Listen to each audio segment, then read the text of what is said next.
C'est l'une des plus grandes usines de textile d'Afrique. Sur cet immense plateau, en rang serré, plus de 2000 salariés fabriquent à la chaîne des vêtements pour adultes et enfants. Véronique Auger, une Française, Et combien de pièces là-dessus? dirige ce groupe qui produit pour des marques espagnoles comme Zara et françaises. Orchestra, comme nous démarrons avec De Vred cette année. Nous livrons du tissu aussi pour des marques comme Jacadi ou Petit Bateau. Ici, 28 000 vêtements produits par jour à faible coût et que vous retrouvez dans vos magasins. C'est des produits qui quittent Madagascar entre 4 et 5 dollars et qui sont vendus à 24. Et plus la marque est positionnée haut de gamme, plus la marge, évidemment, est importante. Nous sommes à Madagascar.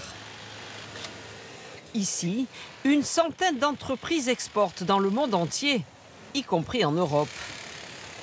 La plupart situées à Antananarivo, la capitale. Comme Hollywood, son nom s'affiche en lettres capitales. Mais le quotidien est bien moins rose pour les habitants qui vivent souvent de petits boulots et pour les travailleurs du textile. Dans l'un des quartiers de la ville, Frédéric Wibo a implanté sa société, créée il y a 25 ans. Cet expert de la maille a investi 2 millions d'euros, notamment dans ses machines à tricoter. Se moderniser, un défi dans un pays où les coupures d'électricité sont quasi quotidiennes. Lors de notre tournage, nous avons nous-mêmes été témoins d'une panne de courant. Des infrastructures défaillantes, mais un atout, une main-d'œuvre minutieuse et peu chère. Il y a un salaire minimum pour les 40 heures de travail hebdomadaire, très compétitif. 60 € par mois. Donc c'est des salaires qui sont assez faibles. Mais c'est un emploi décent, c'est-à-dire que c'est des gens qui sont déclarés, qui ont une sécurité sociale, qui sont soignés, eux et leurs familles. Donc on a un réel impact dans notre travail par rapport à cette population, sachant que des emplois que vous voyez ici, vous n'avez que 7% à Madagascar de gens qui sont officiellement déclarés. 1000 personnes confectionnent dans cet atelier, dont Catherine Rafarazoa. Je fais des points mousse et des points jersey, ainsi que des torsades. J'ai appris le travail ici même, depuis longtemps, 5 ans déjà. Aujourd'hui, elle gagne 60 € par mois. Mais comment vivre avec cette somme à Madagascar? Nous retrouvons cette jeune mère au marché. Elle fait les courses pour le dîner de la famille. Combien coûtent les poissons séchés? Ceux-là sont à 20 centimes d'euros, ceux-là aussi, et ceux-là à 40 centimes. J'en prends 2. Montant des achats, 45 centimes d'euros. Sur un mois, la nourriture représente presque la moitié de son salaire pour nourrir la famille. Oui, c'est cher, 45 centimes d'euros. Et c'est parce que je n'ai pas assez d'argent que j'achète le repas au jour le jour. À 28 ans, et même avec l'aide du salaire de son mari, elle peine à s'en sortir. Logée avec sa famille, dans cette unique pièce de vie, elle réfléchit à l'avenir.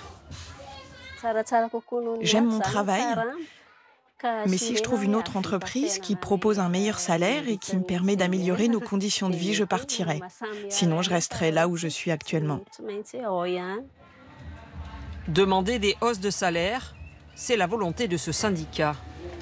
Mais dans un pays où 75% de la population vit en dessous du seuil de pauvreté, ils sont souvent contraints de modérer leurs revendications. On est obligé de céder même des fois pour que les entreprises puissent rester. Parce que les faire fuir aussi, ça enchaînera d'autres problèmes aux travailleurs qui sera dépourvu d'emploi après. Si je vous comprends bien, il vaut mieux un travail sous-payé que pas de travail du tout. C'est vraiment la mentalité des Malgaches parce qu'on survit, comme je vous ai dit. On survit, quoi.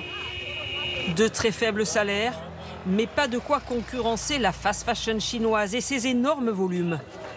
Le savoir-faire et l'habileté des ouvrières malgaches intéressent les marques françaises, qui ont parfois un peu de mal à assumer se fournir à Madagascar.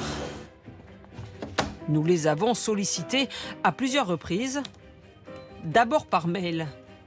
Seuls 2 nous ont répondu. Je vous remercie pour l'intérêt porté à notre activité. Malheureusement, nous ne serons pas en mesure de participer à votre reportage. Puis, la marque orchestra par téléphone. Elle ne sait pas que nous enregistrons.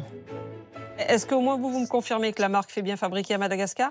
Je vous dis qu'il ne veut pas s'exprimer, donc voilà, il ne s'exprime pas. Et il n'y a pas que le milieu de gamme qui sous-traite à Madagascar. Les maisons de luxe aussi. Certaines le mentionnent même sur leur site internet. Comme avec ces sacs en raffia, dont certains dépassent les 4 500 €.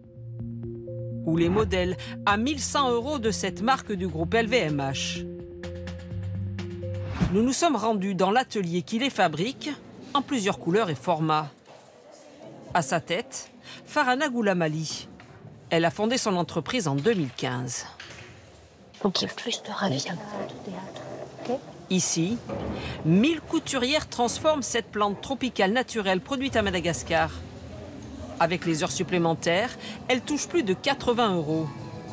Principaux marchés, les États-Unis et l'Europe. Vous travaillez avec combien de clients? Une cinquantaine, principalement du groupe LVMH, Richemont et Kering. On travaille en général pour les marques de luxe, pour les grands groupes de luxe, mais sans forcément citer de marque, parce que certaines n'incluent pas ça dans leur marketing et communication. C'est pas dommage pour Madagascar, ça?